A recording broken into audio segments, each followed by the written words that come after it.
Ok, merci. Les avocats de M. Denis Kadima ont répondu à l'invitation du parquet près la cour d'appel de Kinshasa-Gombe, conformément à notre devoir de défendre la vérité et de protéger les intérêts de notre client. Contrairement à ce que d'aucuns ont pensé, cette invitation qui a fortement circulé dans les réseaux sociaux a trait à une plainte déposée au parquet près la cour d'appel, parquet général près la cour d'appel de Kinshasa-Gombe par M. Denis Kadima contre un ex-conseiller à la CENI. Avec stupéfaction, nous avons appris, d'autre part, par les biais des réseaux sociaux, il y a presque un mois, qu'une plainte aurait été déposée au parquet près la Cour de cassation à l'encontre de notre client pour des actes inimaginables. Ces accusations émanant d'un avocat prétendant représenter les intérêts d'une supposée victime sans que notre client n'ait été informé par la voie judiciaire. À ce jour, M. Denis Kadima n'a reçu aucune convocation officielle émanant du parquet près la Cour de cassation.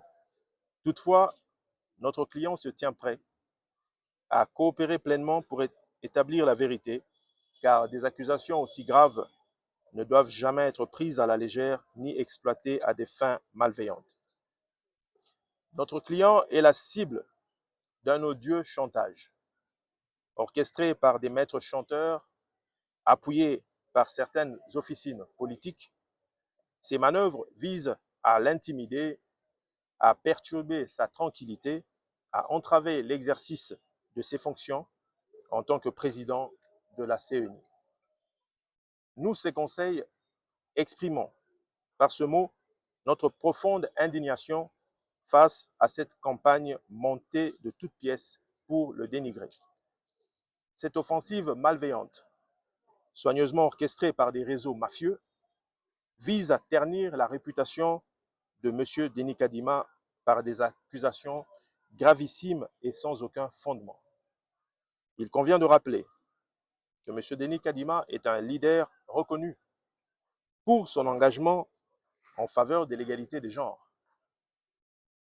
Sous sa direction, la CENI a mis en œuvre des mesures concrètes pour promouvoir la participation des femmes dans le processus électoral et renforcer leur représentation dans les institutions publiques et leur rôle dans la société. En outre, il a activement contribué à l'amélioration du cadre juridique pour les droits politiques des femmes en République démocratique du Congo.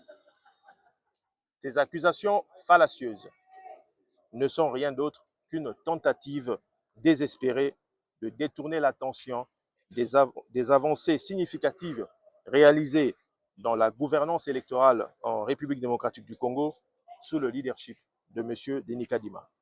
Elles visent à discréditer un dirigeant dont les valeurs fondamentales reposent sur le respect de la justice et la transparence. Nous invitons instamment les autorités judiciaires compétentes à faire toute la lumière sur ces allégations et à poursuivre ceux qui en sont les instigateurs.